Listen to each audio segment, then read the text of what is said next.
Assalamualaikum warahmatullahi wabarakatuh. Innal hamdalillah nahmaduhu wa nasta'inuhu wa nastaghfiruh wa na'udzu billahi min shururi anfusina wa min sayyiati a'malina may yahdihillahu fala mudhillalah wa may yudlilhu fala hadiyalah. Asyhadu an la ilaha illallah wahdahu la syarikalah wa asyhadu anna Muhammadan abduhu wa rasuluh la nabiyya ba'dah. Sallallahu alaihi wa ala alihi wa ashabihi wa man tabi'ahum bi ihsanin ila yaumiddin wa sallama taslima katsira. Ya ayyuhalladzina amanu ittaqullaha haqqa tuqatih wa la tamutunna illa wa antum muslimun. Ya ayyuhalladzina amanu ittaqullaha wa qulu qawlan sadida yuslih lakum a'malakum wa yaghfir lakum dzunubakum wa may yuti'illah wa rasulahu faqad fasafadan adimah. Amma ba'd. Yang saya hormati, yang dirahmati Allah, yang digerakkan hati hadir di majelis sholat maghrib berjamaah Masjid Al-Ikhlas, masih mau tinggal diam duduk untuk bertolabul ilm. Semoga langkah dan waktu yang diluangkan ini dicatat Allah sebagai pemberat timbangan amal ibadah masing-masing. Amin. Salam dan salawat tercurahkan pada junjungan kita Nabi Muhammad sallallahu alaihi wasallam. Semoga kita pun optimal di dalam meneladani beliau sehingga kita mampu mencapai derajat hamba muttaqin, husnul khotimah dan ahlul jannah. Amin. Hari ini insya Allah ada yang tanggal 5 Zulhijjah, ada yang masih tanggal 4 Zulhijjah. Di kesempatan kajian petang hari ini saya tidak ingin membicarakan perbedaannya, tapi kita perlu mengetahui ilmunya. Dalam Sahih Muslim nomor hadis 1080 diriwayatkan oleh Umar radhiyallahu an, Rasul bersabda, innama syahru tis'un wa asirun, sesungguhnya jumlah hari dalam satu bulan di Islam ini 29. Fala tasumu hatta tarahu, maka janganlah kalian berpuasa tanpa melihat hilal. Wala fitrahu hatta tarahu, dan janganlah kalian berhari raya tanpa melihat hilal. Fa in guma alaikum fa'dirulahu, apabila kalian terhalang atau tidak mampu melihat hilal, gunakan hitungan. Nah, ini sabda Rasul. Sehingga hujah menentukan hari raya puasa itu dari wujudul hilal. Untuk Idul Adha hadisnya ada 4. Abu Dawud, An-Nasai, Tirmizi, dan Ibnu Majah. Abu Dawudnya 2443. Kalau yang lain 3 ini saya nggak hafal, tapi ada di 3 yang lainnya. Rasul mengatakan al-hajju arrafah, wa man idalil mu'min fakhudhin arrafah pada kulli saumi. Haji itu Arafah. Maka bagi yang tidak melaksanakan ibadah haji, hendaklah ia berpuasa. Jadi kalau Al-Haji Al-Arafah berarti kalau sekarang wukuf di sana, maka kita disuruh puasa. Keesok harinya sholat id. Kalaupun ada perbedaan sikap kita, Allah letakkan di surat Hujurat, surat 49 ayat 15. Innamal ladzina amanu billahi wa rusulihi summa lam yartabu. Maka orang yang sebenar-benarnya beriman kepada Allah dan Rasulnya, maka hendaklah dia tidak ragu-ragu. Kalau yakin Rabu, silakan Rabu. Yakin Kamis, silakan Kamis. Jangan saling mengolok dan nggak usah mengatakan Rioyo, nggak usah. Wis Rioyo, kau coba nggak usah. Ini sikap yang Allah inginkan.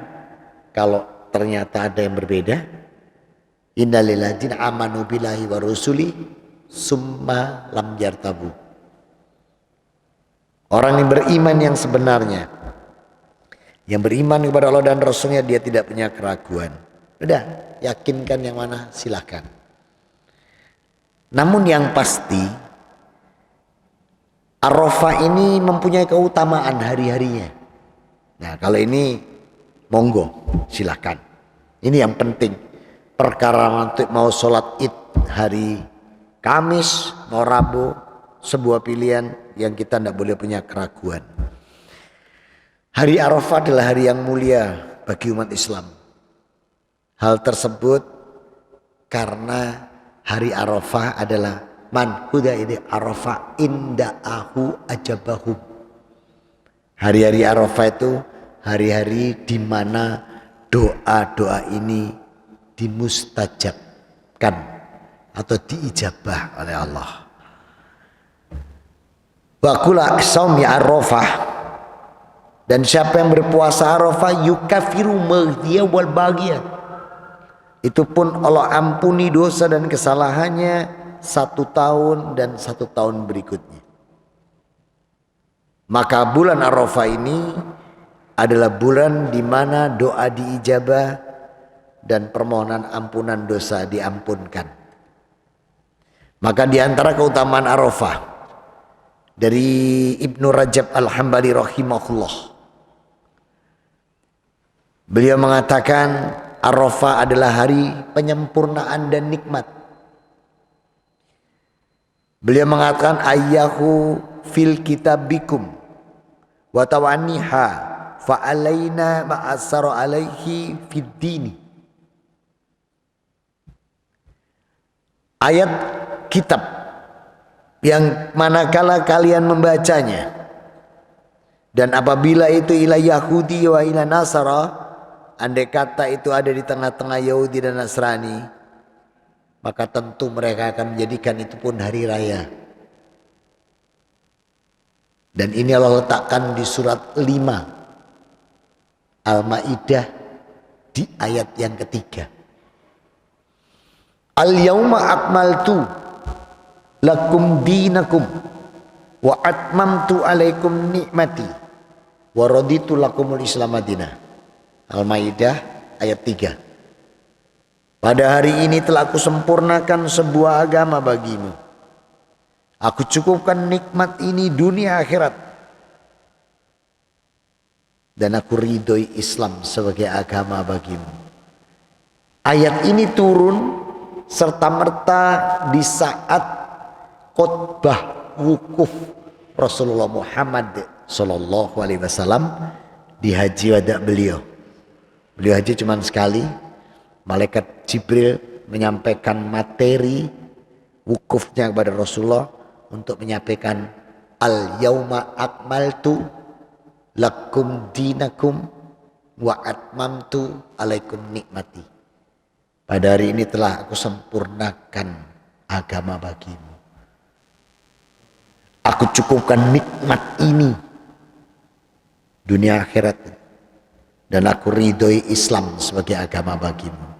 Maka hari Arafah adalah hari di mana Allah Rabbuna wa Ta'ala memberikan satu nikmat, kesempurnaan nikmat dalam agama. Sehingga andai kata ayat ini pun turun dan diketahui oleh Yahudi dan Nasrani, insyaallah mereka pun juga akan merasakan berhari raya. Hadis Bukhari nomor hadis 45, Muslimnya 3017.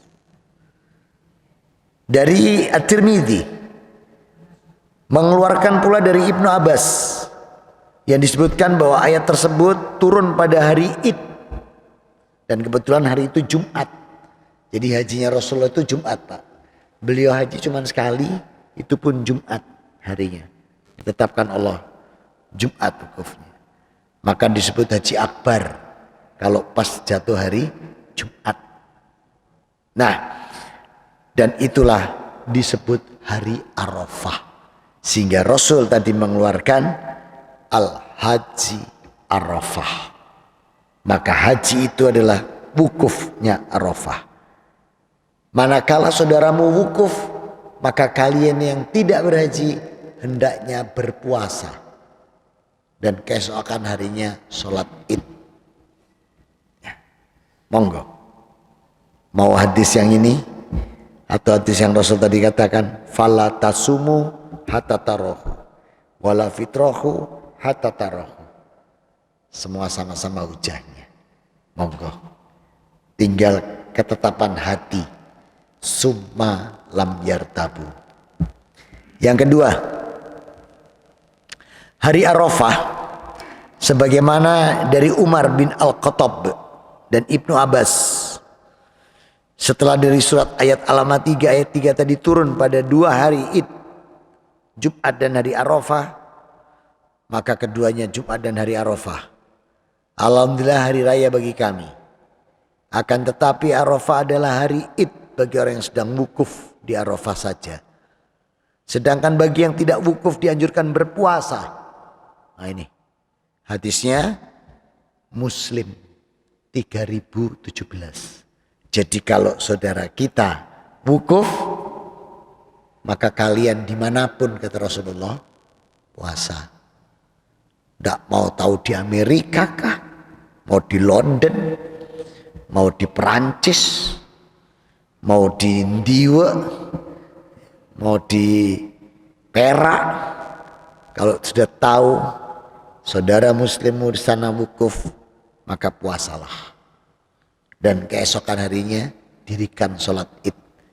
Saya ulang, Muslim 3017. Perawi Ibnu Umar radhiyallahu anhu. Yang ketiga, hari Arafah adalah asyafu atau disebut penggenap, yang Allah bersumpah dengannya bahwa hari Idul Adha disebut juga witr, ganjil, atau nahar, pengaliran darah. Dan ini Allah katakan di surat 89. Surat 89 ayat 3. Wal wasr, demi yang genap dan yang ganjil. Wasafi wal watr, demi yang genap dan yang ganjil. Demikian juga yang dikatakan oleh Ibnu Katsir rahimahullah, dari Ibnu Syekhul Islam Ibnu Taimiyah rahimahullah, kemudian Ibnu Rajab Al-Hambali, kemudian dari Zadul Masyir dari Ibnu Zawzi. Maka yang dimaksud al-watr itu adalah Arafah. Asyafu adalah hari nahar atau Idul Adha. Ini pendapat yang paling kuat dari Ibnu Abbas, dari Ikrimah, dan dari Adha. Maka wukuf dan sholat Id ini disebut dengan asyafu wan nahar. Wukufnya asyafu, tanggal 10 saat Idnya an-nahar, di mana hari binatang kurban ini dialirkan darahnya. Yang keempat, Dari Anas bin Malik radhiyallahu an, maka Atta dari Atta mengatakan, man saumi arafa yukafiru madhiya wal baghiyat. Maka yang siapa yang tidak merasakan ibadah haji hari itu, berarti kita ini loh, kita ini kan tidak mampu haji ini. Buktinya sampai hari ini masih tengok-tengok di sini kok jenengan sama saya. Berarti kan tidak mampu berangkat tahun ini. Maka kita disuruh puasa sama Allah. Siapa yang puasa tanggal 1 kemarin sampai tanggal 9 diampuni dosanya 2 tahun. Siapa yang biasa puasa Daud terus kok puasanya dilanjutkan ini dengan lompat-lompat, tanggal 1 puasa 2 tidak, 3 puasa 4 enggak, 5 puasa 6 enggak, 7 puasa 8 enggak, 9 puasa 10 sholat id disambungkan, diampuni dosanya 2 tahun. Yang puasanya tanggal 9 tok diampuni 2 tahun. Milih mana? Songo tok wong arek-arek ahli ikhlas. Cuman kita lupa bahwa itu ini bulannya Zulhijjah. Ini bulan haram. Dan Allah janji, hadisnya Muslim, disampaikan ke Rasulullah Muhammad SAW. Rasul bersabda, nomor hadisnya 1945.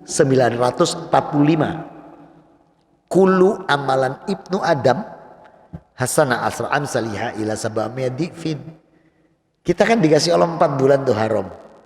Dzulqa'dah, Zulhijjah, Muharram, Rajab. Masih ditambah 1 bulan lagi, bulan 9. Ojo muni September, gak usah nang kelas yang sebelah kono.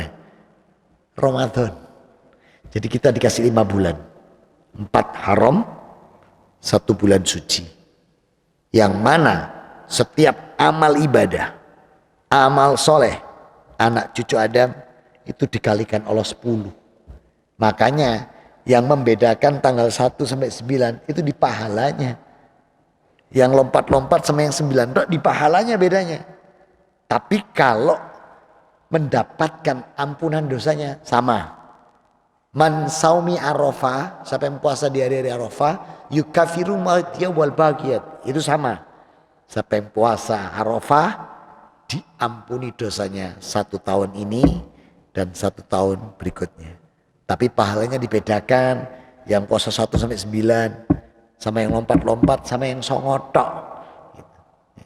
Nah, maka inilah hari Arafah ini ada jaminan ampunan dosa manakala kita berpuasa. Yang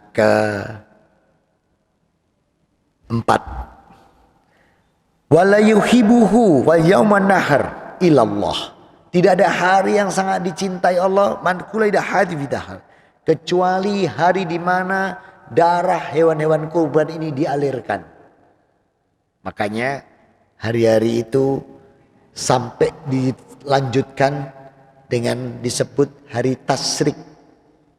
Sehingga penyembelihan hewan kurban itu ditunggu Allah sampai tanggal 13 Zulhijjah ba'da asar.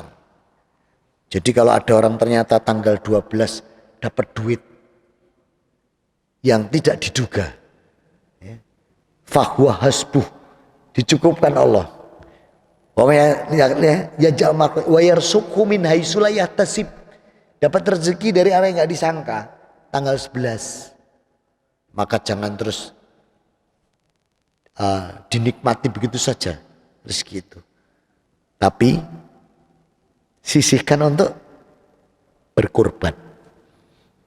Karena berkurban itu ditunggu Allah sampai tanggal 13 Zulhijjah ba'da asar terakhir.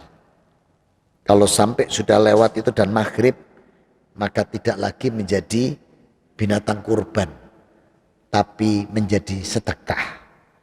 Hitungannya bukan kurban, tapi sedekah. Sehingga hari yang paling utama yang Allah suka adalah hari di mana darah-darah hewan kurban ini dikurbankan. Dan surat Al-Hajj, surat 22, ayat 34, Rabbuna wa ta'ala berfirman, Walikuli umatin ya'ana man syakal yazkuru smallahi alama razaqahum min bahimatul an'am. Maka setiap umat ini kami syariatkan menyembelih hewan kurban dengan menyebut namaku atas rizki yang kuberikan kepadanya dalam bentuk menyembelih hewan ternak. Hewan ternak. Kalau tidak ternak, jangan. Penentuan kambing, 1 ekor untuk berapa orang? 1 ekor kambing itu untuk berapa orang atau untuk berapa keluarga? Halo? 1 ekor 1 keluarga, bukan 1 orang. Agama ini kemudahan. 1 ekor kambing 1 keluarga. Di mana Allah menetapkan ini? Di surat 37 As-Saffat ayat 107. Fadainahu bidi'in azim. Maka aku ganti anak itu Ismail dengan seekor sembelian yang besar. Nah, jadi 1 keluarga 1 ekor kambing Allah yang menentukan, diletakkan di surat 37 ayat 107. Dan itu pahalanya diberikan 1 keluarga itu. Iminhum wal amwat, baik yang masih hidup maupun yang sudah meninggal, pahalanya diterimakan. Contoh, berkorban atas nama suami, maka yang dapat pahala suami, istri, anak-anaknya, cucu-cucunya, buyut-buyutnya, cicit-cicitnya, canggah-canggahnya, aduk siwur-siwurnya, dok-dok, olok-olok, koplok-koplok, dapat semua. Baik yang masih hidup maupun yang sudah meninggal. Suami ke atas dapat, bapak ibunya, kakek neneknya, buyut, cicit, canggah, aduk siwur, olok-olok, dok-dok, kalau dapat semua. Baik yang masih hidup maupun yang sudah meninggal. Tapi istri ke atas tidak dapat. Saya ulang. Kalau atas nama suami, yang dapat pahala suami, istri, anak ke bawah, suami ke atas. Istri ke atas tidak. Siapa yang protes? Aisyah. Nanya, loh kok kaumku nggak dapat? Maka apa kata Rasulullah? Man hadani sa'idakul minar rajulun. Bukankah seorang wanita dia punya saudara kandung laki-laki? Maka urusan orang tua, istri kita itu sebenarnya adalah urusan saudara kandung laki-lakinya. Karena wanita milik siapa? Wanita milik siapa? Suaminya. Tapi kalau anak laki-laki milik siapa? Ibunya atau keluarganya. Ini hadis sahih. Jadi kalau ternyata si istri tidak punya saudara kandung laki-laki, Aisyah nanya gimana? Tabassahu faqal, sambil senyum Rasul menjawab, hadanahu isnaini min ahadin. Ya sudah, sembelih 2. 1 atas nama dirinya, 1 atas nama istrinya. Jadi supaya istri ke atas dapat. Nah, kalau misalnya cuma 1 tok atas nama istri. Nah, kalau atas nama istri yang dapat istri ke bawah, istri ke atas. Suaminya yang punya duit, yang belikan kambing, gigit jari. Saya ulang. Kalau atas nama suami, yang dapat suami, istri turun. Suami ke atas dapat, istri ke atas tidak. Tapi kalau atas nama istri, istri ke bawah turun, istri ke atas. Suami belas ke atas, yang tidak dapat cuma gigit jari. Padahal uangnya suami. Nah. Yang keenam,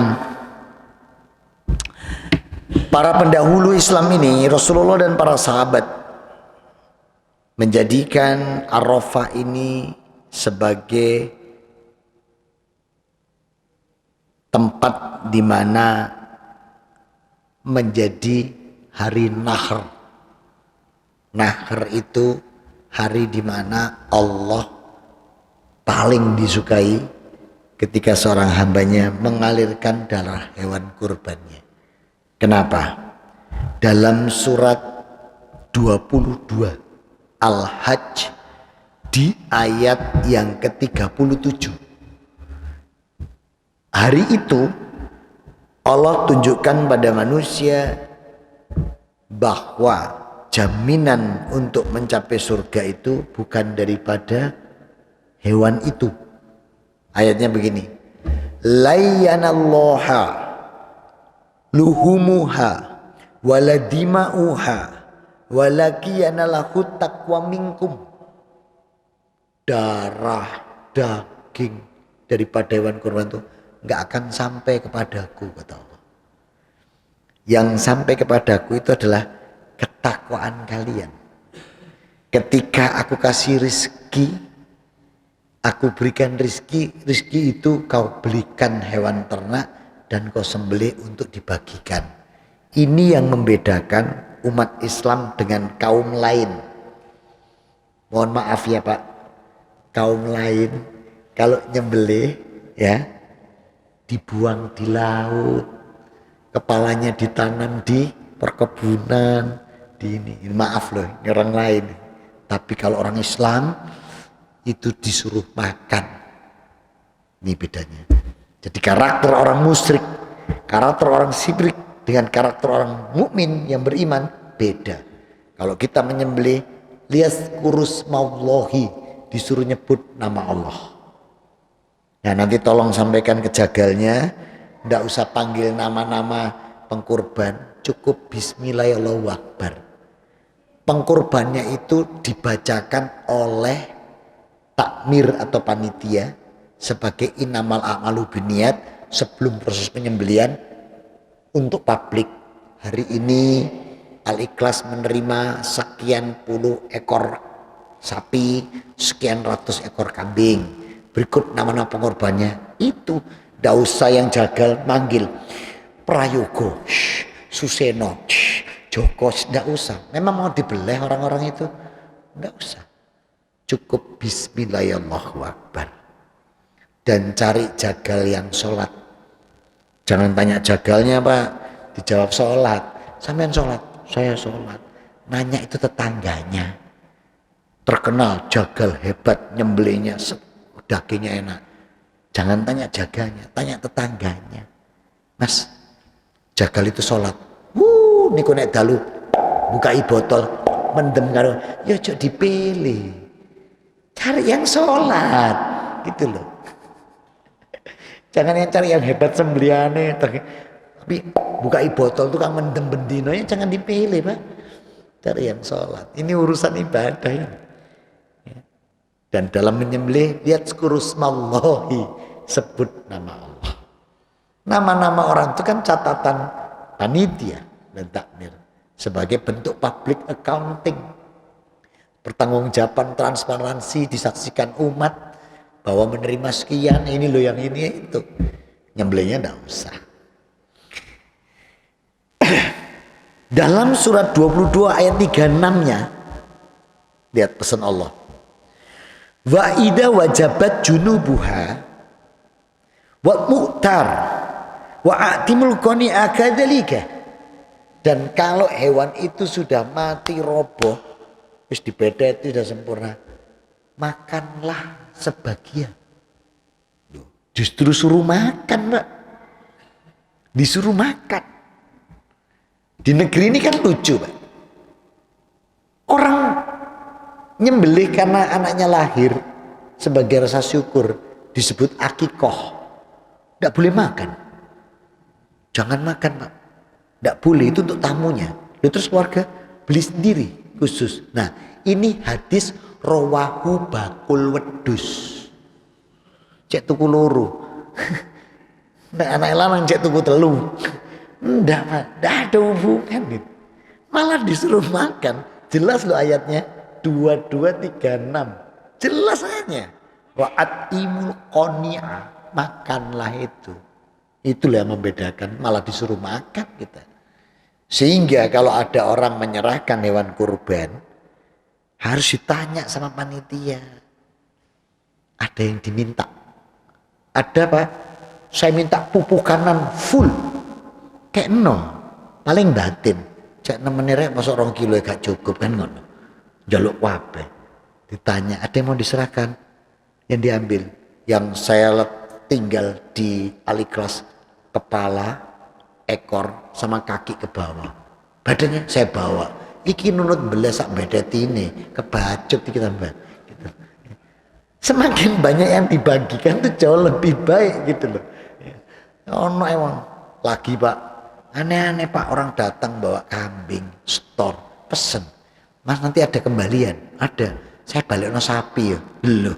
Sampai nih store wedhus, njaluk balik daging sapi. Ngono jawaban panitia lek ngoten iki beleo sapi sampean gitu loh. Ya enggak apa-apa, boleh-boleh saja, cuman kok ya nemen gitu loh. Nah, maka untuk daging ini Allah sampai mengatakan wa qad sakromaha lakum fa'alakum tashkurun. Bagikan seberapa yang bisa dibagikan dari daging itu kepada siapapun, baik yang meminta maupun tidak meminta. Loh. Jadi boleh dibagikan siapapun, panitia boleh, boleh. Oh iya, saya mau nanya, Al-Ikhlas ini pernah enggak nerima yang bukan dari Islam? Ada? Tidak ada? Oh ada? Nah kalau ada itu boleh disembelih duluan untuk konsumsi panitia besok. Saya ulang, kalau ada yang non muslim melok-melok, saya juga mau ikut, terima dibelih malam ini. Misalnya besok saya beli malam ini, bedeti masak, ibu-ibu suruh masak buat konsumsi besok, halal. Kenapa? Karena kambing milik dia yang bukan Islam tidak diterima oleh Allah. Di mana ayatnya? Surat 14 ayat 18. Masalul ladina kafaru bi rabbihim a'malahum kanistadat bihi riyuh fi yaumil asif layak diruna mimma kasabu ala sayyidalika wa tadallul bait, itu kata Allah. Umpama orang-orang yang mengingkari Allah, maka amalan mereka hanya bagaikan debu yang berterbangan. Apa yang mereka usahakan tidak memberikan pertolongan dan arti sedikit pun. Nah, kalau di tempat saya Pak, yang kampung lama itu ada namanya Kok Liang. Dia yang pakai biting itu, pakai tuk tuk cek, itu tiap tahun melok Pak. Melok nyumbang, saya terima, kita terima.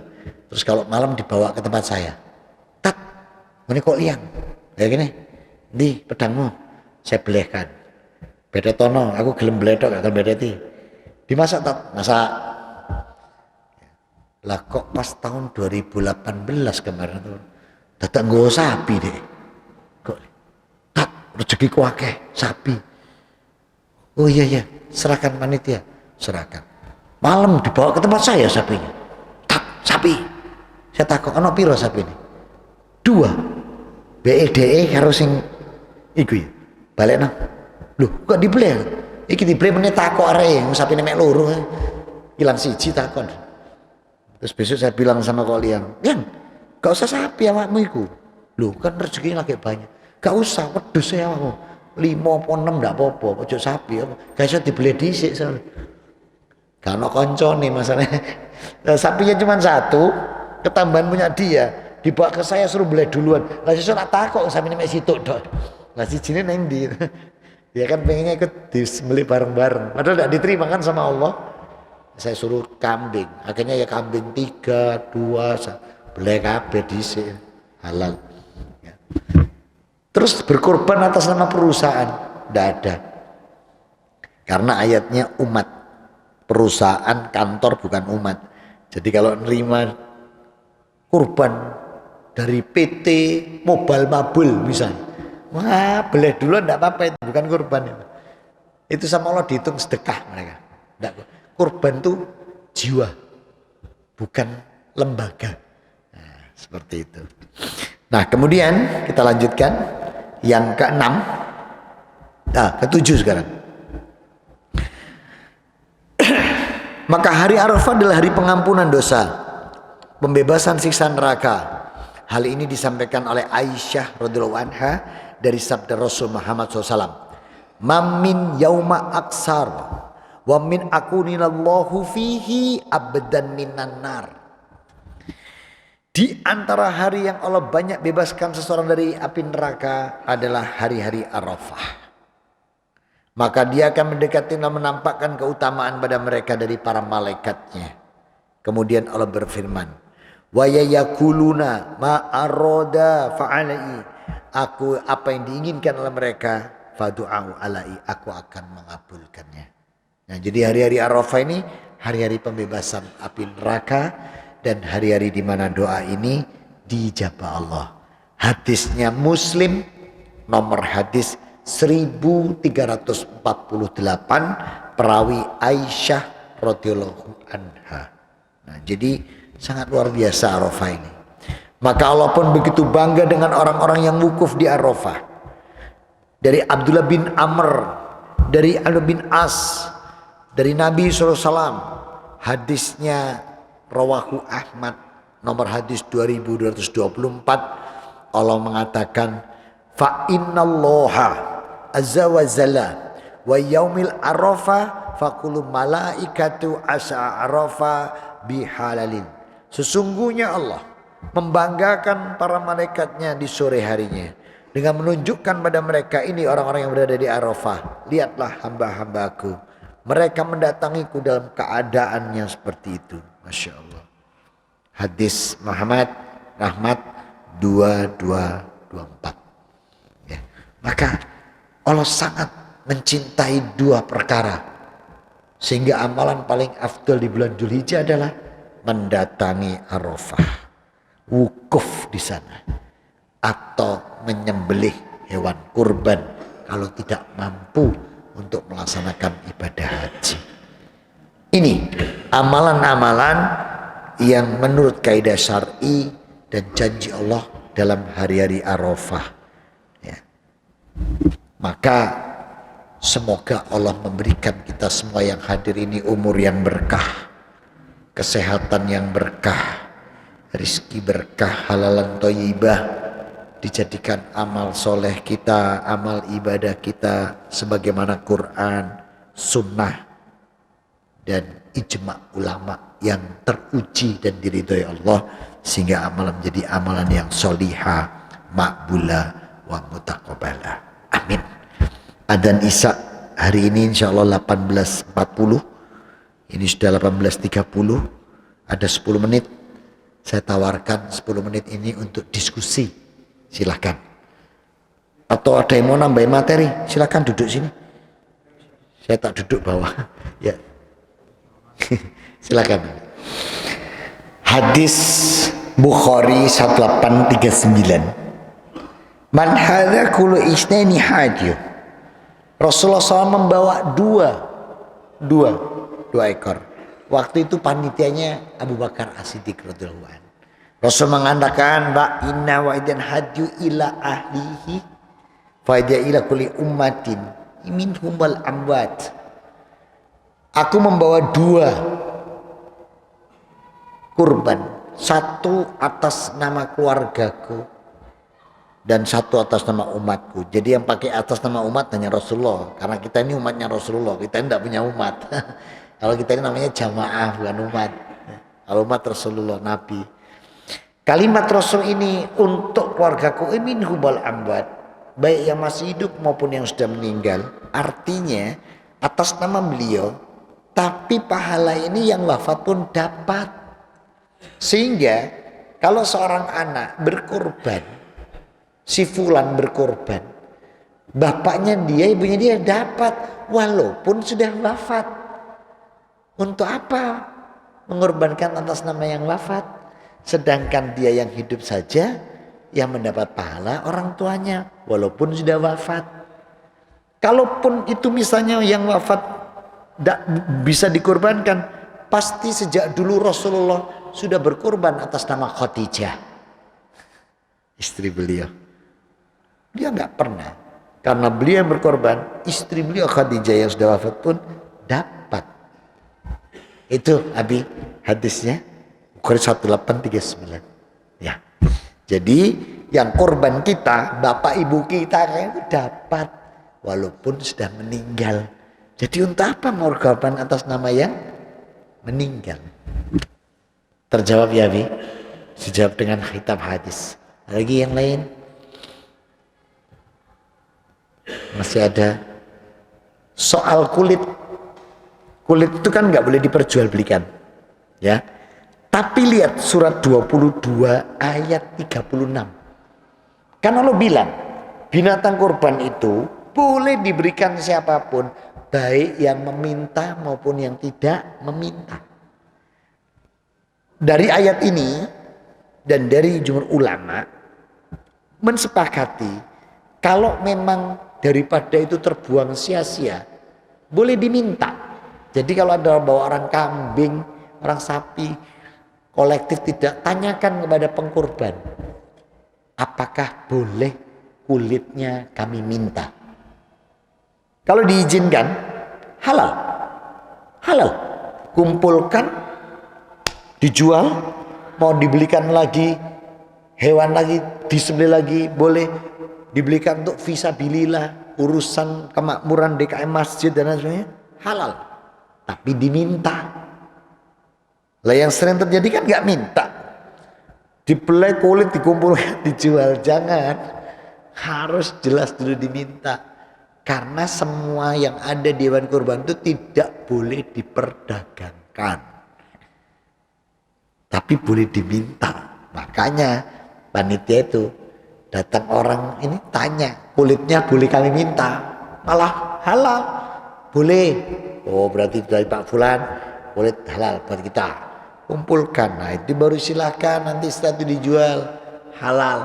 Tapi kalau tidak nembung belas dikumpulkan untuk dijual, jangan. Karena pesan Allah, hewan itu semua yang ada pada itu harus semua diberikan, tidak boleh ada yang diperjualbelikan.